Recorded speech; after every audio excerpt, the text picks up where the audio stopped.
తాను వైఎస్ఆర్సీపీ పార్టీని వీడే ప్రసక్తే లేదన్నారు MLA Jonnalagadda Padmavathi. Yellow media తనపై తప్పుడు ప్రచారం చేస్తోందని మండిపడ్డారు.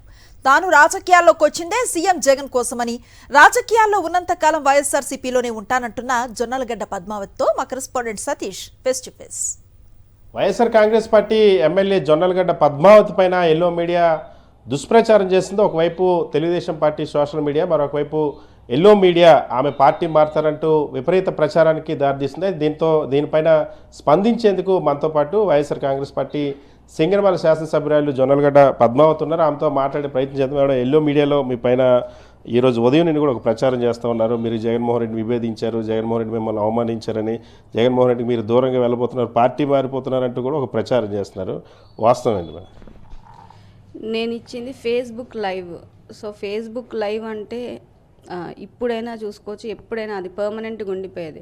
దానికి ఇష్టమైన క్యాప్షన్స్ వేసి నేను మాట్లాడిన దాన్ని వాళ్ళు ఇంటర్ప్రిట్ చేసుకున్నట్టు ప్రొజెక్ట్ చేశారు చాలా రాంగ్గా. నేను వాటర్ ఇష్యూ కోసం మాట్లాడ్డాను. వాటర్ ఇష్యూ మీద కూడా 1600 క్యూసెక్స్ మనకి మన బోర్డర్కి వచ్చినాయి, కానీ మాకు ఎంపీఆర్కి వచ్చేసరికి అది 150 క్యూసెక్స్ అయినాయి. సో మేము చాలాసార్లు అధికారుల దృష్టికి తీసుకెళ్ళాము. వాళ్ళు సరిగ్గా రెస్పాండ్ కాకపోగా చాలాసార్లు వాళ్ళు ఈ ముందెవరు పట్టించుకోలేదు, మీరే ఎందుకు మాట్లాడుతున్నారు అన్నట్టు మాట్లాడారు. అది నాకు బాధ అనిపించింది. ముఖ్యంగా సీఎం ఆఫీస్కి వస్తే తప్ప, అంటే సీఎం ఆఫీస్లో ఉండేది ఎవరు? జగనన్నే కదా. అక్కడికి వస్తే తప్ప పంచాయతీ తెగట్లేదు అని క్లియర్గా చెప్పాను.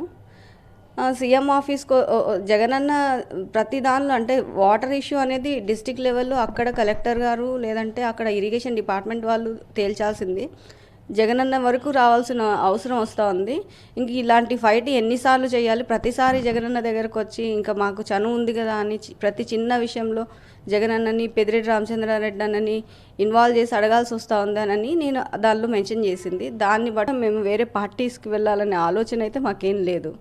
అసలు మీరు జగన్మోహన్ రెడ్డి గారు మీకు నియోజకవర్గం అభివృద్ధి చేయలేదని మీరు ఆరోపించినట్టు కూడా వాళ్ళు ప్రచారం చేస్తూ ఉన్నారు. అభివృద్ధి గురించి క్లియర్గా నేను లైవ్లో మాట్లాడ్డాను. జగనన్న వచ్చిన తర్వాతే మాకు అభివృద్ధి అనేది చూసాము.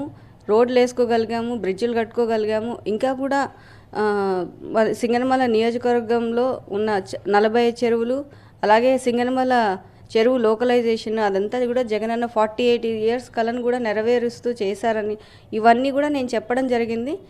మీరు మీకు వచ్చే ఎన్నికల్లో సీట్ ఇవ్వట్లేదు కాబట్టి ఇలా మాట్లాడారని, మీరు వైఎస్ఆర్ కాంగ్రెస్ పార్టీ వీడిపోబోతున్నారని, జగన్మోహన్ రెడ్డి మిమ్మల్ని అవమానించారని చెప్పేసి మీరు ఆరోపించినట్టు అలాగే ఎల్లో మీడియాలో ప్రచారం చేస్తూ ఉన్నారు. ఎల్లో ఛానల్స్ అన్నింటిలో, టీడీపీ సోషల్ మీడియాలో.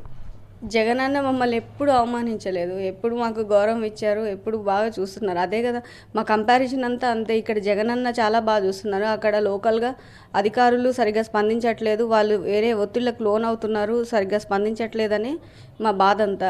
జగనన్న ఎప్పుడు మాకు గౌరవం ఇచ్చారు, ఎప్పుడు కూడా నన్నే కాదు సాంబశివరెడ్డిని కానీ ఎప్పుడు పక్కన పెట్టుకొని సొంతం చెల్లెల్లాగా చూసుకున్నారు. మీరు వైఎస్ఆర్ కాంగ్రెస్ పార్టీని వదిలేస్తారు, జగన్మోహన్ రెడ్డిని వదిలి వెళ్ళిపోతారని చెప్పేసి ప్రచారం చేస్తారు. ఏం చెప్తారు? దాని మీద క్లారిటీ ఇస్తారు. వైఎస్ఆర్ కాంగ్రెస్ పార్టీని మేము అసలు వదలము, అండ్ వదిలే ఆలోచన కూడా లేదు. మేము వైఎస్ఆర్ కాంగ్రెస్ పార్టీని వదిలేసి జగనన్నను వ్యతిరేకించి, పార్టీని వ్యతిరేకించి అలాంటి కార్యక్రమాలు కానీ కార్యకలాపాలు కానీ ఏం చేసే ఆలోచన కానీ ఎప్పుడూ లేదు నాకు కానీ, సాంబశివరెడ్డి కానీ, మా ఫ్యామిలీ మెంబర్స్ ఎవరికి కూడా. సపోర్ట్ చేశారు. డ్రింకింగ్ వాటర్ ఇష్యూకి కూడా జగన్మోహన్ రెడ్డి సపోర్ట్ చేస్తున్నా సరే కింది స్థాయి అధికారుల గురించి మాత్రమే నేను మాట్లాడిన నా ఫేస్బుక్ లైవ్ని తెలుగుదేశం పార్టీ కానీ ఎల్లో మీడియా కానీ వక్రీకరిస్తోంది. దాన్ని ఎవరు నమ్మాల్సినటువంటి అవసరం లేదు. టికెట్ విషయం ఇప్పటివరకు కూడా నా దగ్గర జగన్మోహన్ రెడ్డి గారు చెప్పినటువంటి అంశమే లేదు. నన్ను ఆ విషయం మీద ఇప్పటివరకు నాతో మాట్లాడలేదన్న అంశాన్ని పద్మావతి గారు స్పష్టం చేస్తున్నారు. వీడియోస్ బాలుతో సతీష్, సాక్షి టీవీ, విజయవాడ.